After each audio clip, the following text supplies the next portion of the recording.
All right, this is Pastilli's video of History of Tarkov. I'm Coby with Coby Games to Survive. I just started playing Tarkov, got like 200 hours in. I want to learn the history. This video is like a little over an hour, so grab yourself some hummus and your dildos and stuff. Let's get going.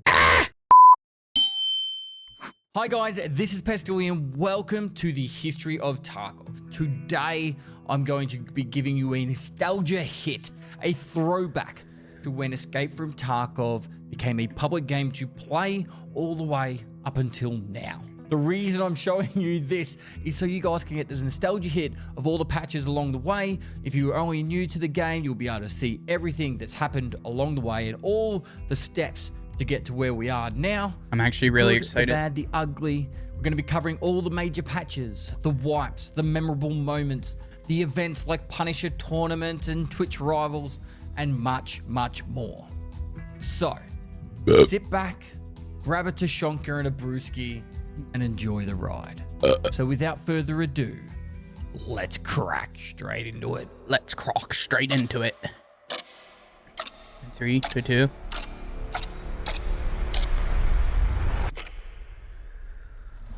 Now, I'm going to start off from when the game was primarily publicly available in July 2017, but I do think I should touch on that before July 2017, Tarkov started development back in 2012, and with its first gameplay reveals in 2015. It's based in a fictional post-Soviet aesthetic in an area known as Bro, is this a release trailer? Region, and this is where we begin our story today in the History of Tarkov, July 2017. I think it's important for us to set a baseline of what the game looked like coming out of alpha and into beta, giving us a baseline from where all the future patches come from so you can compare it to now. So that guy needs to turn anti-aliasing on. Starting off with the character. First up, the health pool was slightly different. The thorax had only 80 health instead of 85, and damage was distributed differently. Initially, if you had a blacked out limb and took one more damage to that limb, you died. So leg matter was I remember that. one of the major contributors of death in the beginning of Escape from Tarkov. This was later changed and removed and had many different iterations how damage distribution is across your body. As for the container, there was really no limits to what items you could put into your container. No way. If you wanted to, you could put a gun in there, pistols. There was even the pocket M4 that would fit inside the Epsilon container. This was a 2x4 M4 that you would put into your container. You would go in as a hatchet runner, and then when you'd friendly someone, you would literally be able to pull out the gun, shoot him in the back, and then put the gun back in your container. What? Now over to movement and gun positioning. There was the high and low ready. This was a major thing when it came to close quarter combat, and you'd be going into factory and effectively barrel stuffing people, and your weapon would raise up into the sky. Scavs would also... Dude, I didn't realize he was playing since the game came out. Push up to you, and you'd be trying to shoot the scav, and your barrel would constantly be pushed up into the sky because it would go into the high ready because you're too close to a enemy or a target, and you would not be able to shoot them, but the scavs would be able to shoot you perfectly. There was different types of inertia in the actual alpha compared to what we have right now. Well, as the game went into the beta, there was really no inertia in the game. However, weapons did sway much differently to what they do now. If you were moving about, the weapon would sway quite a lot. Dude, how is he still alive? Played a major part in this. Your movement was quite different as well.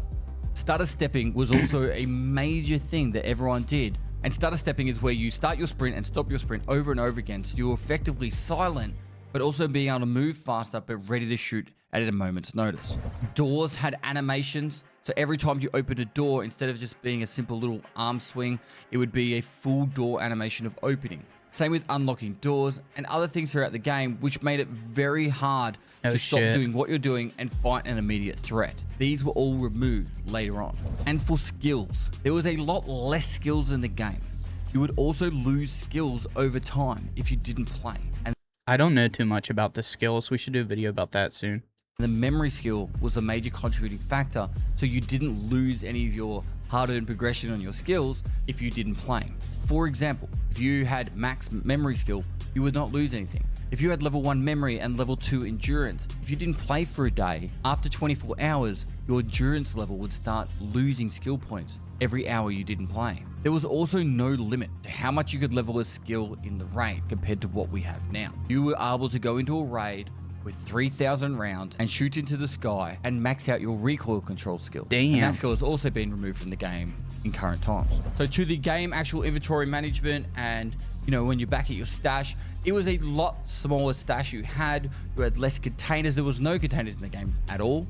And you only had the 5 traders: Prepper, Therapist, Fence, Skier, and Peacekeeper. I heard that The item shit. I heard that this guy, this original Peacekeeper logo, where are we at? now. 5 traders: Prepper. Right here.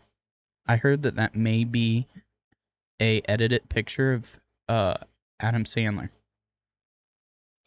Therapist, Fence, Skier, and Peacekeeper. The items were very limited. There was barely any items. Some of these traders had almost no items at the starting level. It was a much different game to what we have right now. The item amount added in the future years coming to Escape from Tarkov is actually quite impressive. Now over to the actual general gameplay. If you went into a raid and someone had disconnected or alt F4'd their game, they would literally just stand there and you could hit them endlessly and they wouldn't die. Then when they rejoined, they would be able to shoot you and you'd be stuck there, you know, trying to fight for your life. Keys had unlimited use. There was very few keys in the game. Stuff like factory key was like one of the major key finds. People would make videos saying the factory key spawn locations in the game. It would have such a big influence on having extra escapes on factory and also a shortcut on customs. Damn. Loading times were quite different as well. They were capped around the 2 to 3 minute mark. This seems so much more simple than it is now. So if you died, you were able to get back into a raid relatively quickly, and rubber banding was intense for the first 60 seconds of a raid. I have many memories of going into a raid as a squad with my teammates, and they would stand still for the first 30 to 60 seconds of a raid, and then all of a sudden they would be zooming around the map, catching up to where I am, and they would also, you'd actually see the path they traveled with all that zooming. Whilst we're moving around the maps, you would see scavs flying across the sky and getting placed down into the spawning positions. There were no scav bosses. These came in much later on. And grenade throwing was instant. You press the default keybind G on your keyboard and it would immediately throw a grenade out of your rig. Probably one of the least spoken about, and how it combated a lot of the slower movement in the game. Because if you thought someone was somewhere, you would just press G, throw a grenade in that area, and if there was someone camping a corner, they would have to move because a grenade landed there. Compared to what we currently have of pulling out a grenade, and then throwing the grenade into the position you want to, it was about 10 times faster. Next, we have magazine loading. If you had an empty mag and a stack of 60 rounds of PS545 and you wanted to put it in that mag, just by simply dragging it into that mag, it would instantly fill it. Eating and drinking would be consumed instantly with no animation. Just by simply right-clicking and clicking use, it would instantly eat or drink that food. There was no option to pass. The animations are one of my favorite things in this game. Let me know in the comments if that's the same for you. Partially drink as well. Now for over to healing, when you were healing during combat, it was a little loading bar across the bottom. You were able to hotkey as many meds as you wanted to, and you could hit all of them at the same time. You could be popping a painkiller whilst using a salua and a cheese all at the same time whilst shooting. What? So as you can tell, it's a very different game to what we have right now. Now, back when Escape from Tarkov came out of alpha into beta, we had 4 maps available. I don't believe Nighttime Factory was available immediately after, but between July and October when I started playing, Nighttime Factory became available. But starting off with Factory. So initially, Factory was a much smaller map than we had right now. There was 5 to 6 players that would spawn on the map. The main key that everyone wanted was the factory key because it opened up all the extracts besides the main gate 3 that we currently know. The 3 spawns from glass hallways, forklift, and then the spawn next to forklift was one of the most highly contentious and intense places that you could spawn. Yeah, that place if you spawned sucks. in one of those 3 locations, you knew you had to fight 2 people immediately, and then you would run past pumping station into the silo area, and then you'd be fighting people that would spawn over on the single player side and red blinker. So single player is effectively the bottom left spawn, and if you were to go down that small ramp, look left, and there's the red blinker down the bottom. Now if you spawned at single player, you would immediately run across to red blinker so you could shoot the person down at red blinker. There was also one other spawn in the middle of the map, which was near silos, which is currently still a spawn today. And that was largely all the spawns that people had in factory. Yo, thanks for There the was still sub. the bathroom and the top floor of the actual office areas, but it was a very intense PvP map. Because it was so close quarters, you were immediately into fights. It was really good for PvP and practicing getting better at the combat within the game. It was way more lit up. You were able to see across this map way better. And due to how sound worked in Escape from Tarkov back in 2017, there was no occlusion zones. So you could hear someone through all the walls. So if you're up in the main office factory area, you would be able to hear someone running around over at the forklift. So you would know that you need to run over there to fight the person over there. It was a much cleaner, old school, Unreal Tournament, Half-Life kind of vibe when it came to PvP. Even though the scav and the immersions was terrifying, it was by far the most favorite map for me, but it was just the map that had what was core PvP combat for Tarkov. Now, one other little trick that people used to use, this is back in 2017, and people still don't even know that this is actually a thing right now. Scavs actually have a difficulty multiplier. So for example, there's like a normal difficulty scav, a harder difficulty scav, and an extreme difficulty scav. And they still spawn in Escape from Tarkov today. The longer you're in a raid, the harder the scavs are, the more aimbody they are. But What? How did I not know that? the better loot they have. Back when the 6B43 armor was in the game, factory was the best place to farm it. The way you would get it is you would wait until the last 5 minutes of the factory raid for the scavs to spawn in. It would be the last wave of scavs, and then you would hope to kill them for a 6B43 armor. So just to give perspective, factory was a very different map to what we have today. Covering probably one of the biggest, most talked about features or things in Escape from Tarkov from the very beginning till now is sound. So back in 2017, sound had no occlusion zones. So if someone was down 1 or 2 floors from you, you would just hear them down 1 or 2 floors. They sounded effectively the same. There was no indoor-outdoor audio. And if you were moving around and you heard someone else move around, you would literally just look in that direction and that's where they were. It wasn't like reverbing off walls. It wasn't, an indoor-outdoor sound or weird stuff. It was just straight directional audio. Occlusion zones have definitely changed Escape from Tarkov, the reverbs, the immersion factors. It's got amazing sound design, don't get me wrong, but I'm just trying to let you know that the sound was quite different, if not significantly different to what we have right now. Another thing that was a massive change in the gameplay loot was if you went into a raid with a map on you, you were able to pick what side of the map you spawned on. So for example, if you were going into customs, you'd be able to pick if you wanted to spawn on the red storage unit side or the boiler side of the map. And That's actually fucking sick. Why would they take that out? that's how we came to the point of calling it boiler. This was later changed and removed from the game. All right, so over to customs. Now customs was a different beast entirely. The largest and most scariest spawn you would get is over on the red storage unit side, or big red.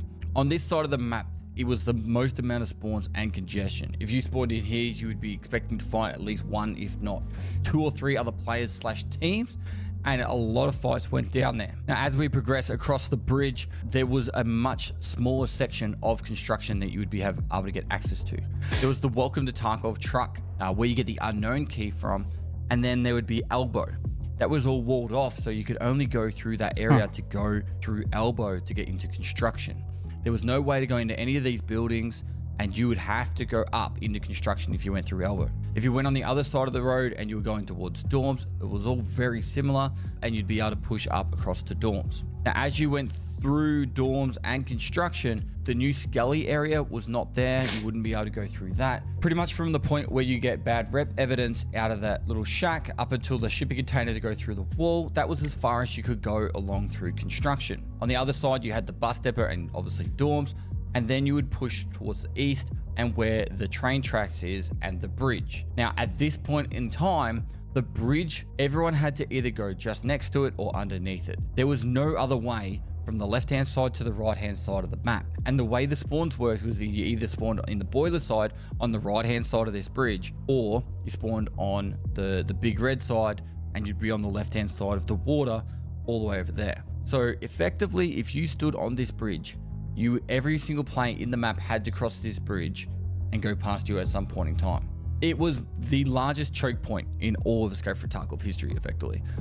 It made combat in customs very intense, because even if you were to survive through Big Red and all the, the storage unit area, you move across the map, you would need to have to fight all the people that were coming from the boiler side past that bridge and New Gas. And as we moved to the right-hand side behind New Gas, there was no hill up on the top that you would be able to go up onto. That became later on in one of the expansions. And boiler was very much, the factory 7 room and a couple of little buildings in there where chemical part 4 goes. That is pretty much all of customs. It was a much more narrow, intense map and largely a PvP haven. Is it not still a narrow, intense map, this PvP haven? I feel like every time I go in there, I fucking run into like 3 guys. It's where most people went for PvP outside of factory because it was just so many choke points and it was full on all the time. As for keys, probably one of the most highly designed key was the factory key, because it just gave you an option to go through the gate near New Gas, and obviously it was usable on factory as well. But it just gave you another way of getting through New Gas and not having to go towards checkpoint and fighting the sniper scav and the players that would be coming from that way as well. All right, so now onto Shoreline. Now Shoreline was a completely... I need to learn Shoreline for quests, but it seems so open, I'm a little nervous. Different beast to what we have right now. Shoreline was effectively the whole right-hand side of the actual in-game map. There was no resort, and the waterway that goes through the center was the boundary, the western boundary. Starting at the very bottom, the bunker was an actual extract, and that was one of the major extracts you would take. You would have all the village was all still located there, including the swamp. There was less buildings in the swamp and less loot in those buildings. And also you wouldn't have any access to the actual resort. That would also just be walled off, and you would be able to go all the way up towards power, but you would not be able to go into power, and then down to the pier. The pier was the other extract that you would take on Shoreline. Most of the fighting on this map happened largely around the cottages and on Scav Island because there were med bags out there.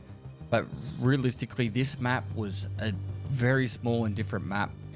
And a lot of it was mostly just fighting out people in fields and going through the village trying to find any loose items. There was almost no keys at all on the map, if not any keys at all on the map, and it was just totally different map. The resort came later on in an expansion. All right, now over to Woods.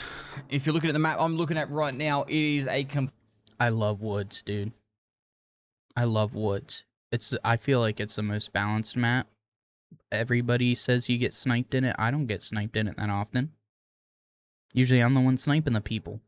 Completely different map to what you would know in the past. About a third of the size of current Escape from Tarkov Woods. Now, majority of the spawns started on the UN roadblock wall. So on the left-hand side, there's that brick building where the train station is, and then heading down towards the big sniper rock in the middle. All the spawns were pretty much along that wall, and you would be fighting people instantly. Then on the other side of the map, outskirts was a much smaller size. They pushed it out later on.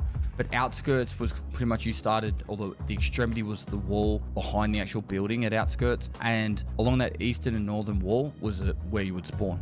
You would be literally spawning and being able to see people instantly when you spawn into Woods. Now, for the big sniper rock down the bottom, people were not able to climb that. There was a different instance. Dude, I blasted that guy a few days ago. He shot at me. I looked at him. Boom, dude. He fucking fell off the rock the whole way down. This is where there was like ways to glitch yourself up the wall, and that was a bit of a fun challenge that people did, but to get up there was a very extreme thing, and nearly no one ever went up there. Spine and what we call now is Dickhead Rock was still one of the major places you would fight people if you were fighting people towards the lumber mill. It was a way more open up map too. You would be able to see a lot more into the lumber mill. However, fog played a major part in being able to see into any of these areas on the maps. ZB014 was still the major key that you would use for this map, so you'd have an extra extract. But there was very little loot to actually obtain on this map at all. There was the silencer shack, scope shack. That's one of the major loot spawns on the whole map, and then also inside the lumber mill. Outside of that, there wasn't really a lot of other loot. There was no fob towards the Ruaf side of the map. There was no fob there. There was the down plane, and there was not really any loot around that either. And the main reason you'd be going to Woods is just to get some of your quests done, which were largely just kill scav quests, and that was it. All right, so there you have it. That is when the game came out of alpha into beta and the baseline from where all these patches come from moving forward. Hopefully you guys enjoy what's coming up. Let's crack straight into it. Now, welcome to patch 0.4.0, October 26, 2017. It is Wipe Day. The patch notes have come out. Wipe There's Day. new customization options for the AK system, a heap of new ammo added, a bunch of new gear is added, including the 3M body armor, the Coal Pack, and the Pilgrim. They also added at this time the AKM, the Vepa 136, and also the Vepa 209, and then more excitedly, the DVL. As you could tell, from July to October, this is only 3 months. Moving forward, wipes are going to be short, but they're going to get longer as we go. In the middle of this wipe, patch 0.4.1 This would be so exciting. They added the nighttime version 2 factory, including various barter items and weapon mods. And lastly, the weapon case, item case, money case, and document case were added to the game. Now, patch 0.5.0. It's a wipe day. It's Christmas Day in 2017. Now, during this wipe, a heap of new weapons were added to the game. The SR1PM, also known as the Shrimp, the AKMS, and the AKMN. Wait, the shrimp? That sounds funny. I didn't know it was called the shrimp. The RSAS, and lastly, the crowd favorite, the TOS 106. This is also the first time we got our first introduction to the Reaper, the first thermal sight added to the game. They also added new headwear slots for the glasses, mask, helmet, and headsets, making it more possible to customize your appearance. They also added the dog tags. Before now, there was no dog tags in the game. The post-raid kill log was added a heap of new quests for Skier and Peacekeeper, new skills in the game being the memory, attention, and perception. They added the new combat category skills, being the pistol, SMG, rifles, shotguns, DMRs, sniper rifles, LMGs, recoil control, and then they also redesigned weapon mastery. They added the ability as well to adjust scopes by adding the scope zeroing. And they also added half of the map for Shoreline, being the resort. This was prime early Tarkov. Hatchlings were rampant. This is around the same time I started to make YouTube content. I even made guides based on being a hatchling. Now, this is a very different time for Escape from Tarkov. The Punisher questline from Prepper, you guys know it as, going to certain maps and getting some kills with guns. It was very different back here. Punisher Part 3, you're required to kill 25 scavs in 1 hour on custom. And Punisher Part 6, you had 3 hours to kill 35 bears on any map. Now over to patch 0.6.0. This is at the end of 3 hours to kill 35 bears? January 2018. This is the first time we get a map expansion, expanding an area on customs to help reduce the choke point at the bridge. They also massively expanded the outskirts on woods, making it so it was way less congested when spawning in. And this is our first time getting the M61 and M62 ammo for 7.62x51. Now patch 0.7.4. It's the end of February and there's a heap of new stuff to add. Now back in these days, hip firing or point firing was one of the main ways to kill people at close range. People didn't ADS because there was not enough time to ADS. You'd be dead automatic. So hip firing was the main way people shot, say under 20 or 30 meters. This patch was the first time they reduced the accuracy of hip fire. And this is the first time since it's going into beta that we've had a new trader added, being Mechanic. Mechanic came with a lot of new weapons and modifications, largely requiring euros to purchase. The Glock was added with over 30 modifications. Oh, I love the Glock. Now, during the time period between patch 0.7 and the wipe of 0.8, this is the first time we get a glimpse at a development plan or a roadmap. This is 2018. The main priority was to get themselves up to Unity 2018. They also wanted to add time-consuming magazine loading, animations for medical supplies, food, and other consumables, off-raid treatment and parameters recovery, smoke grenades, under-barrel grenade launchers, jamming or weapon troubleshooting, improvement to the medical supplies and stimulants and drugs, continually adding new skills to the game, scav leaders, aka scav bosses, personal quests, which I'm assuming is something to do with like a storyline, the flea market, VoIP, changing to the character's appearance, new types of exits, the hideout, and last but not least, arena. This was their objective of 2018. Now, this was a very ambitious goal for the gear, and Wait, didn't Arena just come out like a year ago? I just want to read one of the last paragraphs of this roadmap / development plan. And of course, new locations. After Interchange, we are going to continue with the Streets of Tarkov on a parallel track. We're starting to building an indoor location with the same CQB spirit as Factory, the Terra Group Lab. This year, we are expecting to finish all locations necessary to release. As you can see, the plans for 2018 are rather formidable. With your support, however, the work goes faster. Thank you for being with us. Escape from Tarkov for life. More fear, more gear. Now going over from March to April, the major update of 0.8. Now this is the first patch / wipe that came with a trailer.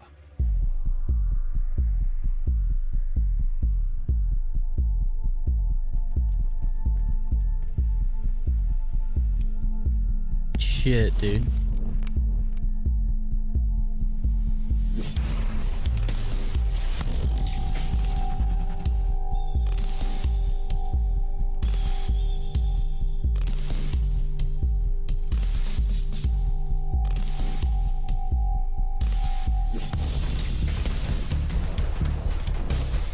I just genuinely couldn't afford a PC when this was going on. I've felt your pain if you don't have a PC. DoorDash.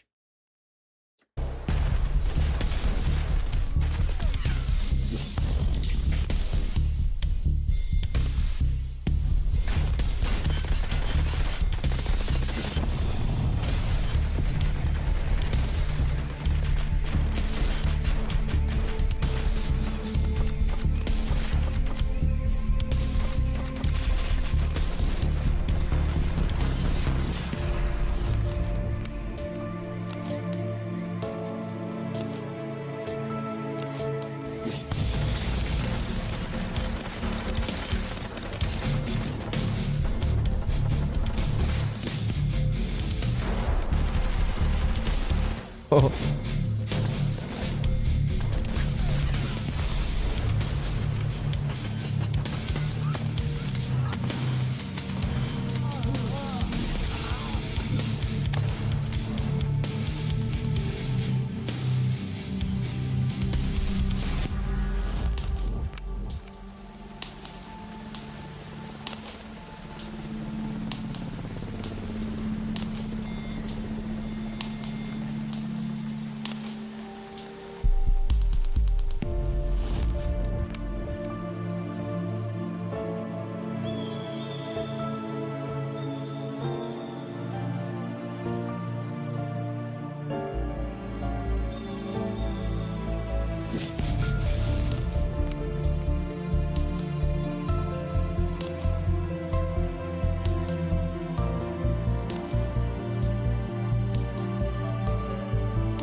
This is a really long intro.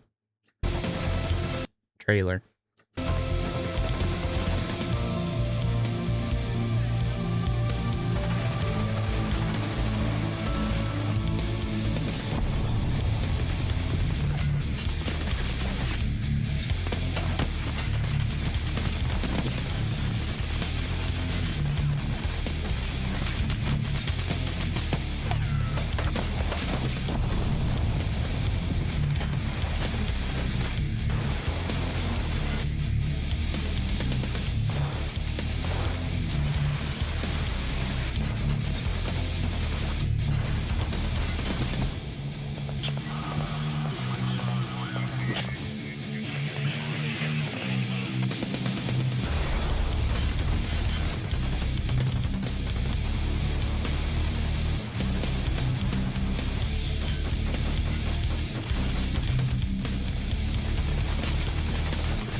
So this is the wipe that has the interchange. I just learned interchange and like It's probably my favorite map in terms of looks, and it's like a great hybrid map, but it scares the absolute shit out of me. I don't know what it is about it, but it scares the shit out of me.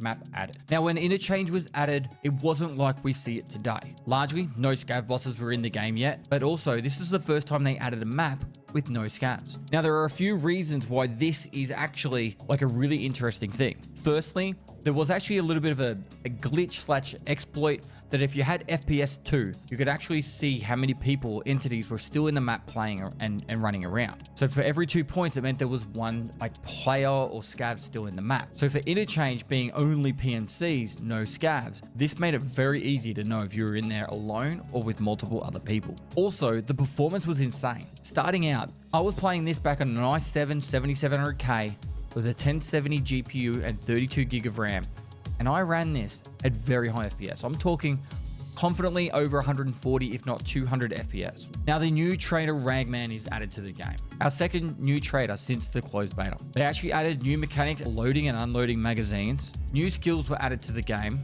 The M1A, the Remington 870, the APB, and more AK models are added, along with a lot of new weapon modifications and gear and equipment. They also added the ammunition case and the meds case.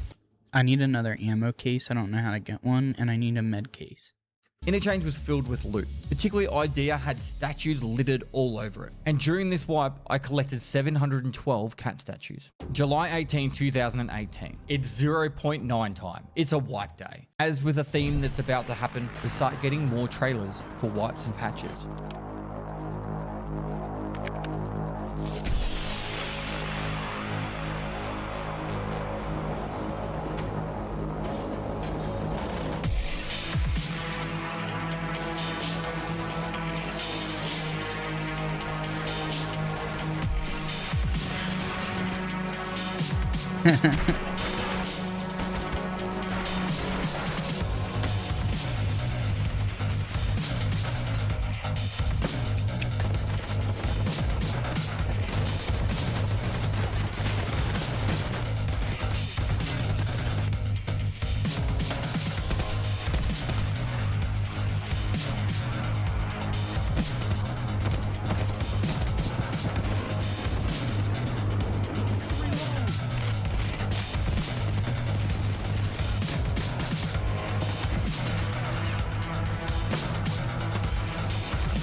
Now, with this swap, it's the very first time we see scav bosses, and it starts with Rashala. Rashala is added. Rashala looks like a fucking thug, dude. He looks like a straight thug. With his goons, and it is an exciting time in Escape from Tarkov. They also add stun and smoke grenades. Armbands are added, and a ton of new weapon mods and equipment are added, including the Gen 4 body armor and the 511 TacTech. Back during these times, armors like the TacTech or armored rigs like the TacTech could go over the top of other armors, effectively doubling your armor. It's the first time we see paid vehicle extracts on interchange and customs. They also add the SA-58 and the Glock 18C. Some things I'd like to point out during this wipe. Reputation with traders is retained on the wipe, so you didn't actually have to worry about regaining your reputation with the traders. As more items were being added to the game, BSG acknowledged this and added more stash lines to the players. I think it was about 3 or 4 lines. Now over to patch point 10. Now this is 3 months after the July patch, and a lot of issues have started to flare up. Probably the most notable issue that was found during patch point 9 was that your firing rate was actually linked to your FPS. So the better frames you had would actually mean that you would shoot faster. No way.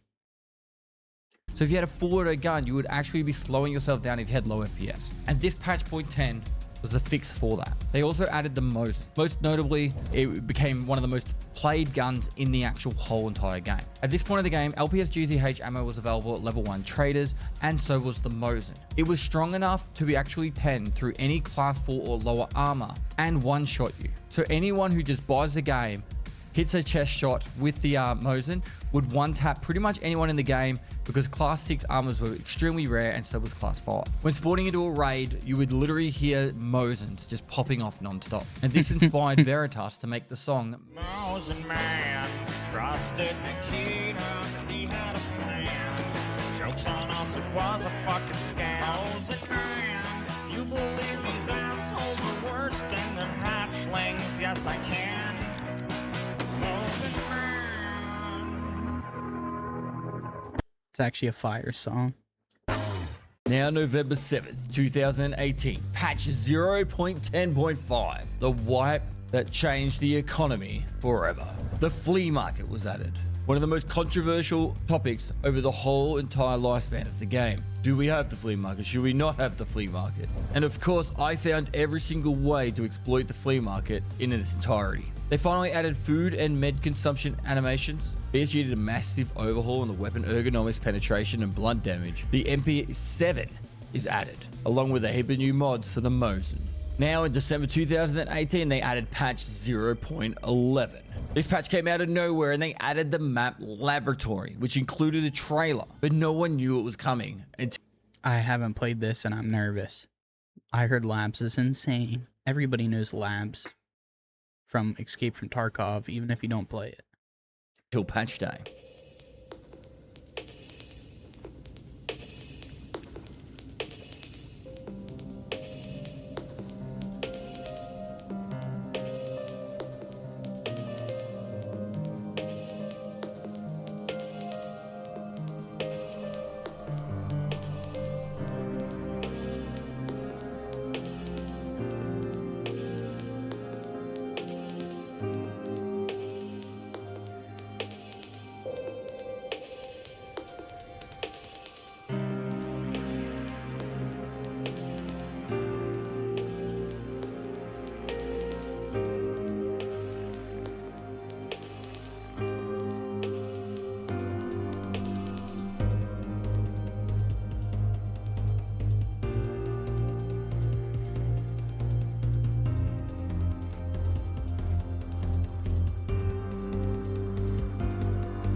Whoa.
Overnight, the most valuable items in the game became the key cards from Oh my god, dude. 8 million? Labs. And we saw our second boss added, being Killer. Customs got an expansion. They added the Kappa secure container, which Nikita had been talking about for a while. And I said, the Kappa container doesn't exist. And I became the first to find out that it did. They added the new skill search, stims were added to the game, and they made it impossible for PMCs to loot melee weapons from other PMCs. They added the ADAR, the HK416, the RPK16, and the Remington 700. There was various new melee weapons added, including the M2 tactical sword. We got our next batch of night vision, the NVG-10T, the GP-NVG, and the N15. They added new gear, including the Zook 6A armor, the Wartech TV-110, and the Blackjack 50 backpack. More cases were added to the game, including the magazine case, the thick item cases, dog tag case, and a Holdilnick backpack. At this point in the game, all cases could go in your bag and still be able to go into a raid,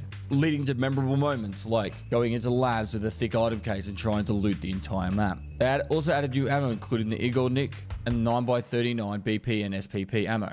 Now fast forward to April 8th, 2019, patch 0.11.7. We were about to get one of our most lackluster patches in the history of Tarkov. After we had a huge wipe in November of 2018, they added the flea market, and a month later, adding labs. After 6 long months, we get patch 0.11.7, where they added the SVDS, the Vepper Hunter, and the MDR. They added found in raid status to most of the quest items. It became the start of the candid sight meta, where majority of people would fight with guns using a candid sight, so their arm was held up higher to block the face and torso hitbox. Added lab access cards.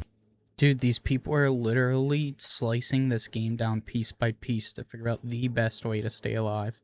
To labs, because previously it was free to enter. Added their third USEC voice, added 9x19 AP 6.3 ammo, and then a few months later, Battle Eye was added into the game. During this period, there wasn't a lot to do. It was the first time I reached 1 billion rubles in Tarkov, Oh my gosh.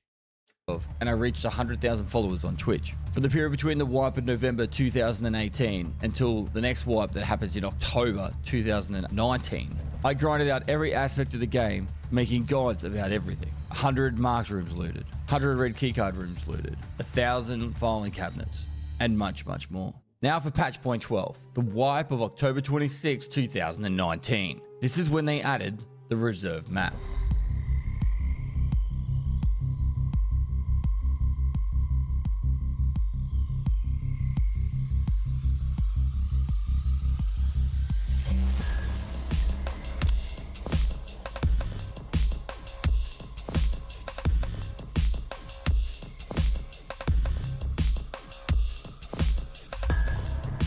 I've yet to play in reserve too. I've heard a lot of people like it though.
These trailers really make me want to get some friends to play this with.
Damn.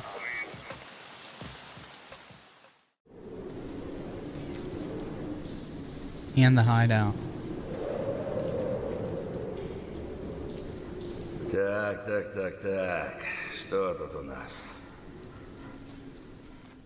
The reserve map came out very unstable. People had massive stutters and the frames were shocking, but it was instantly a favorite for a lot of people. They added 2 new bosses to the game, being Sturman and Glucker, and updated the Unity 2018 game engine. Offer a treatment for when you finish a raid, you have to start paying to heal at the end of each raid. A ton of new weapon parts along with various new calibers and equipment. The hideout is added, weapon presets are added, clothing from Ragman is added, a new trader, being Jaeger, added to the game. The T7 thermal sight added to the game as well, whilst getting to use the new Ash 12, the P90, the M9A3, the 5.7, TX15, and the MP5 Kurz. And finally, for the first time in the history of Tarkov, we get to treat our blacked out body parts with surgical kits. Now, only 2 months later, we get our first taste of Twitch drops, shoving Tarkov into the mainstream eye of gamers across the world, spiking its popularity and giving me a platform to show my content across a larger audience. So with patch 12.2, Twitch drops launches, and they add the 7.62x51 DT MDR, the VPO 215, the SR25,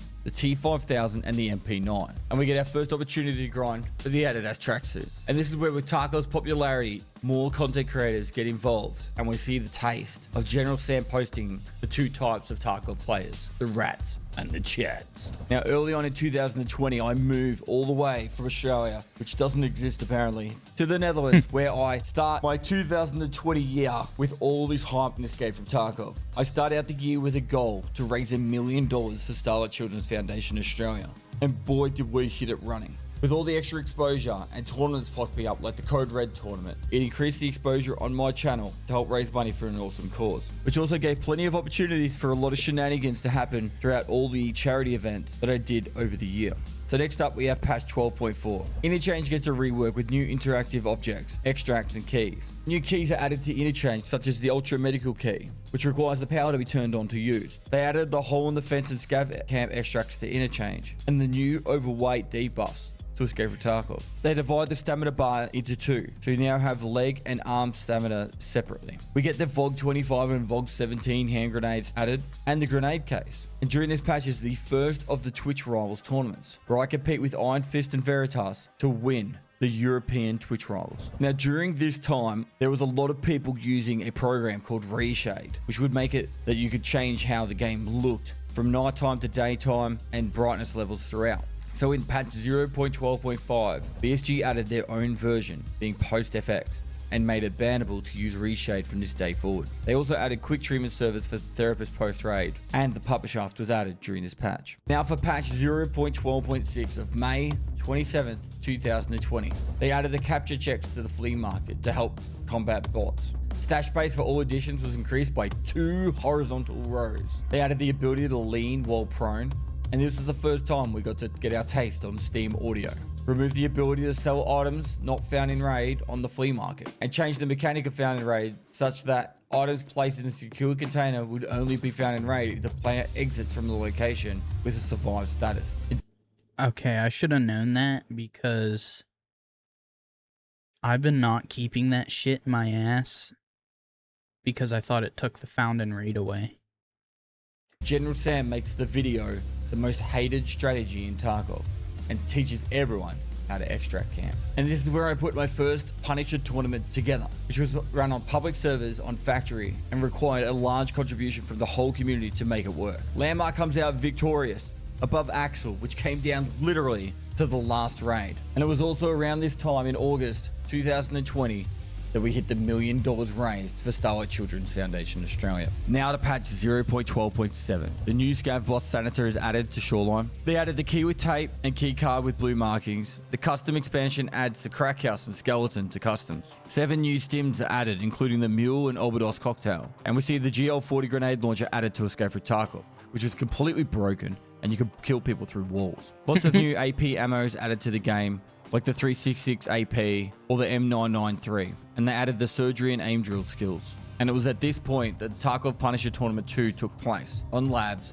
using BSG's private servers. Next, we have patch 0.12.8. We have the new RFB added to the game with the M45A1 pistol, but most importantly, the KS23. This shotgun became the new leg metal and destroyed everyone in its wake. They added the compass to the game, the new skills for crafting and hideout management, the fast backpack drop functionality, a warning that the generator is left on when exiting the game, and they added heavy bleeding, which could be healed with the hemostatic agents. After this, we have the wipe of December 23rd, 2020 for patch 0.12.9. Woods had an expansion, cultists are added to the game.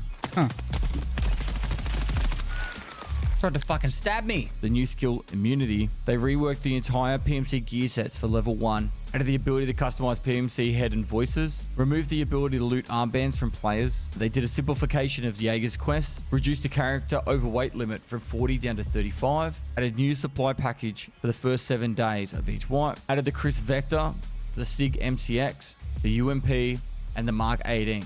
Tarkov Punisher 3 happens on the factory private servers. This would be the last of the Tarkov Punisher tournaments.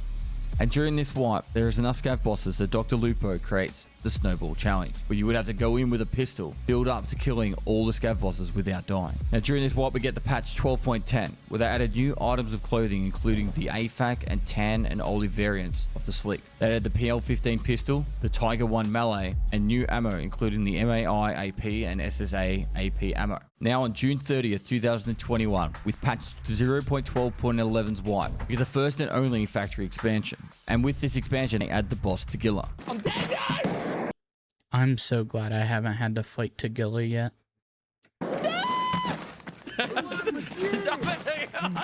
Stop hitting him! He's my friend!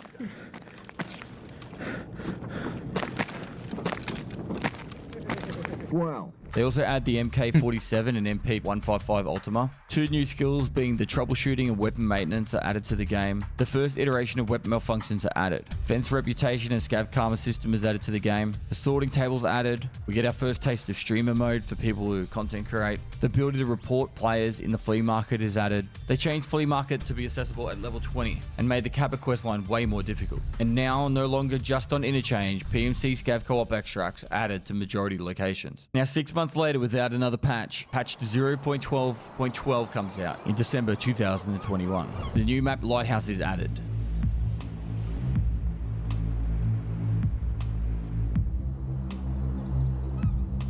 I haven't played this one either.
Damn. This map actually looks good.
Damn.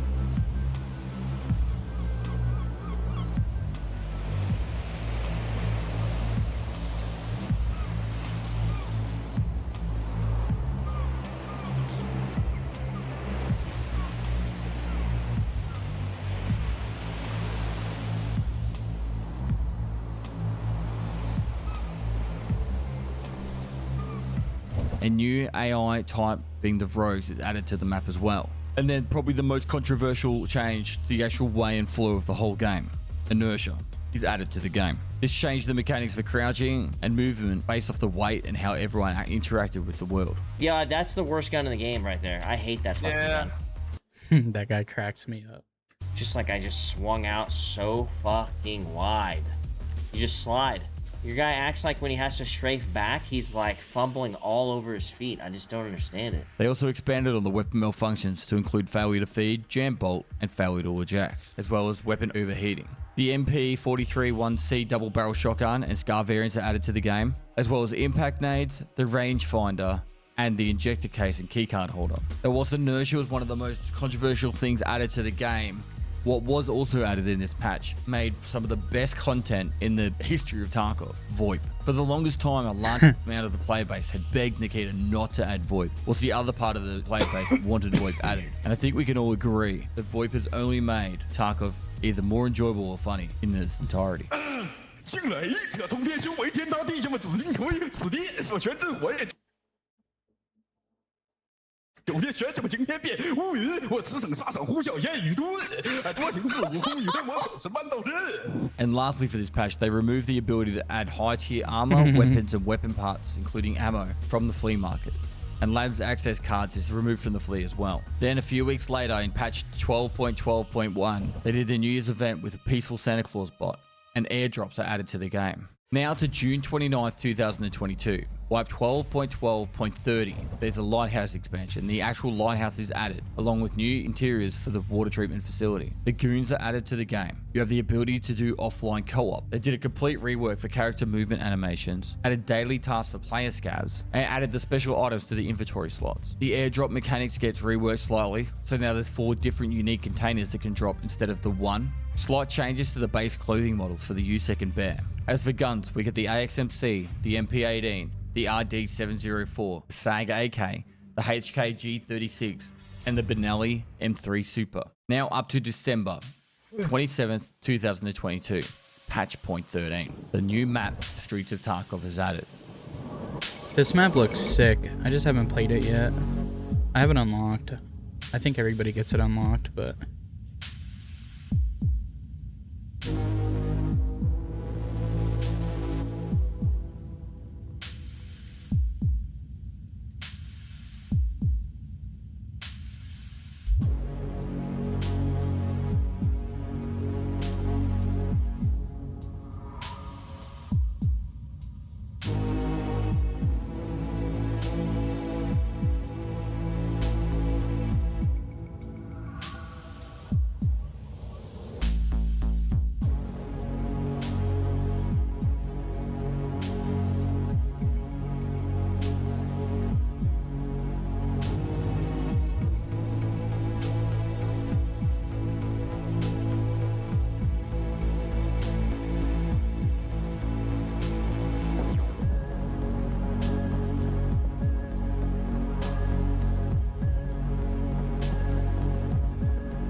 The soundtrack for this trailer is sick.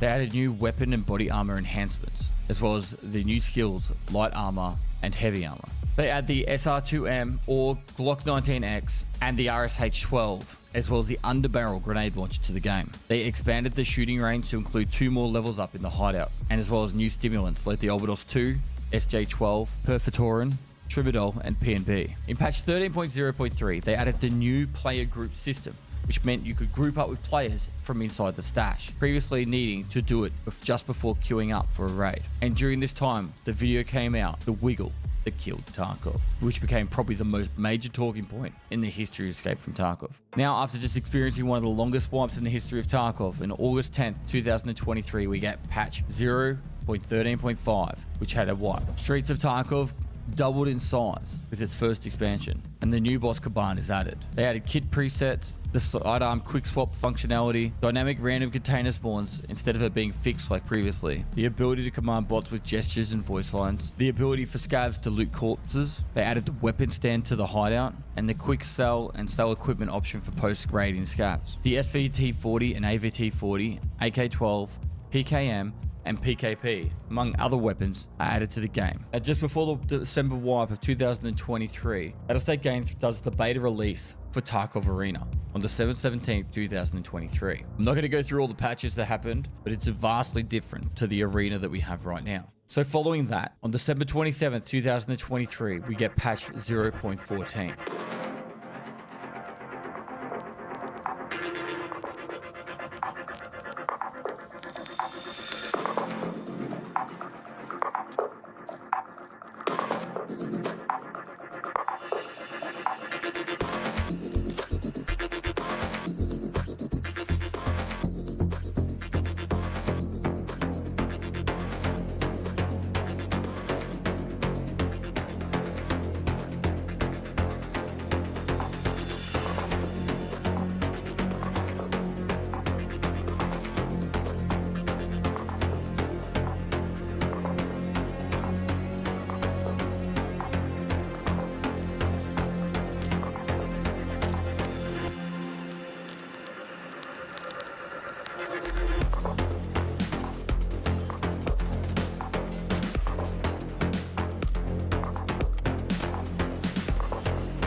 At the map Ground Zero, the boss Colante, snow appears for the first time in Tarkov, live during a raid. I'm excited for the fucking snow. I think they do it around winter time, obviously. But we're gonna have to equip our guy with some better camouflage. Also, this is the history of like all the updates and stuff. If you want to see a lore video, I'm gonna be putting one out soon. Shoreline rework, visual overhauls, landscape is redesigned, and a new area is added in the smuggler camp. The SIG MCX spear, the VSK-94 are added to the game, as well as the achievement system. They add their Hall of Fame to the hideout, new hitboxes and armor system, including the ballistic plate system, is added. Vaulting is added, left and right shoulder switching, new recoil mechanics, the Lightkeeper services get added during this patch, and the ability to view players' profiles. And we get to see for the first time the BTR added in the streets of Tarkov. And a few months later in patch 0.14.5, we start to see the season system in place with early spring. They add the BTR to Woods, and they divide the matchmaking for Ground Zero between players that are below level 20 and above level 20. Now, whilst I'm away on a trip to Melbourne for DreamHack with my daddy Toast and Red OPs, we get the patch 0.14.6, which has the Unheard Edition announced to Escape from Tarkov. At first, all we got was the patch notes information, but boy, we did not know what was coming next. Once the patch was implemented, we found out exactly what the hell was going on, and people lost their minds. Now, during patch 0.14.8, not a lot was changed, but due to the response to Unheard Edition, BSG added bonuses for EOD owners. And following that patch, 0.14.9 comes out with a new trader ref added to the game, and added the item transfer service between EFT and EFT Arena. Still controversial to this day. They added the Theta container, which was attainable only via Arena, and added stacking of GP coins, and also changed the GP coin mechanics. Now on August 19, 2024, we get the patch 0.15.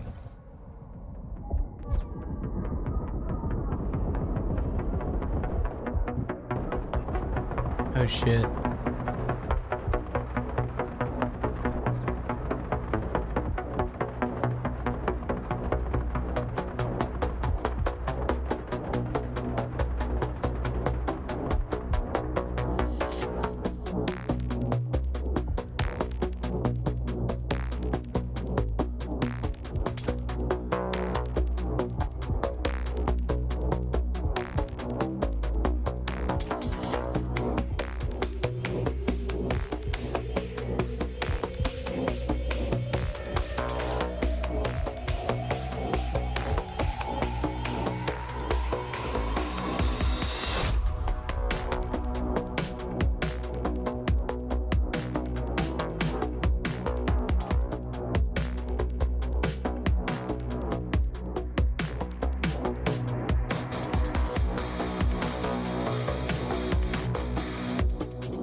This being the longest wipe in the history of Tarkov, going all the way from December 27th, 2023 to August 19th, 2024. And during this patch, they butcher my boy.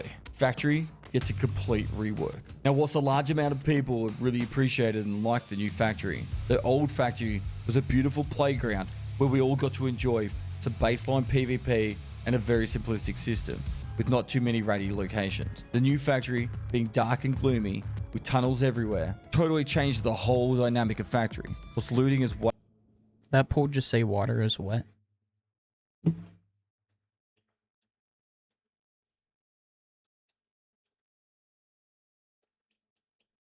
Was a beautiful playground where we all got to enjoy some baseline PvP and a very simplistic system with not too many ratty locations. The new factory, being dark and gloomy with tunnels everywhere, totally changed the whole Water is wet.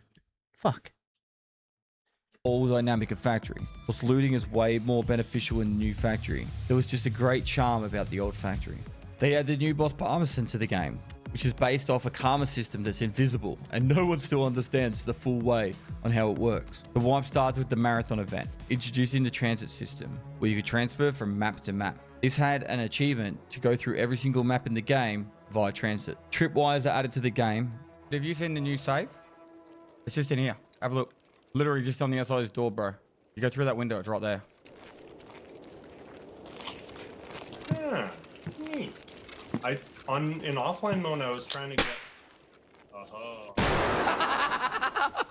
They introduced bipods and weapon mounting. The gear rack and Coulter Circle are added to the hideout. The SR3M, Uzi, and Desert Eagle added to the game. They update some of the weapon models, including the ASVL, VSS, and the PP91. They add the ability to do smooth zooming and adjustments to optics. Anti-clipping system is added to the game, so the gear no longer visually overlaps. Added active headset adjustments. Switched in the in-game season to summer. And lastly, they added changes to the sound system of the environment throughout the game. So now you'll hear dogs barking or frogs creaking, rats in vents, water in pipes, and pebbles as you run along. Now, patch 0.15.2 made it that the transit system was now implemented that you could transit on every raid no matter where you were. As previously, you could only go in one direction. And they also added the in-game event for mortars. A few months later, we get patch 0.15.5.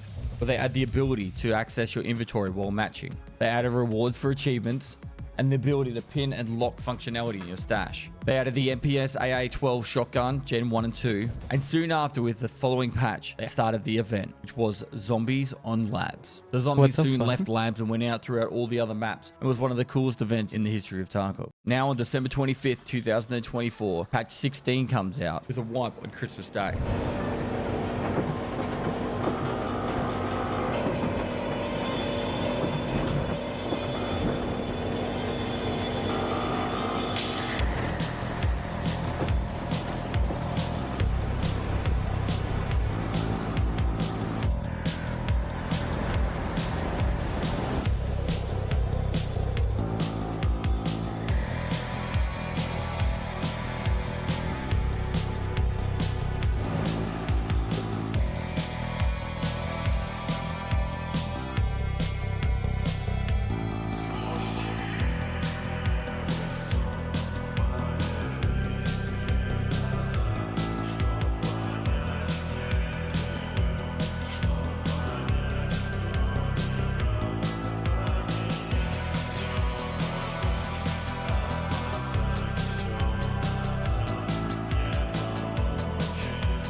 The wipe started with the Coravod event. Did you guys notice how the seasonal trailers became shorter and shorter as the years went on because people's attention span got worse and worse? Which featured in-raid events such as special quest lines. There was a customs rework, making access to a lot of the buildings from within the middle of the map. They introduced the prestige system, restricted the flea market until 2 weeks after the wipe, changed hideout construction to require found in-raid items, added the RSHG-2 rocket launcher, the Saiga 12K 12-gauge auto shotgun, and the V40 mini grenade. They added continuous healing from medkits which is now broken. They added hidden exfils where you need to find a little item in the map to be able to get access to that exfil. They added a quest line to the BTR and additional hideout customization, as well as the ability to visit friends' hideouts. And also visual recall changes intended to make shooting seem more realistic and detailed. Now, after this patch, Nikita said that there'd be no more wipes until 1.0. However, just 7 months later, on July 9th, 2025, we get the patch 0.16.8 being the hardcore wipe, the most recent wipe that we just experienced and currently on now. I need a scope, bro. We can't, because it's hardcore, bro. Fuck. Right now, a DVL with a fucking voodoo. Oh my god. XMC with a razor scope. I'm gonna come. But bro, like this, hardcore, bro. They added a couple of extra prestiges and the AK-50. And that, ladies and gentlemen, gets us to where we're at today. Damn. Well, thanks, Pestelli. Hope I'm saying that right for the video. Link will be down in the description. Let's go play some Tarkov.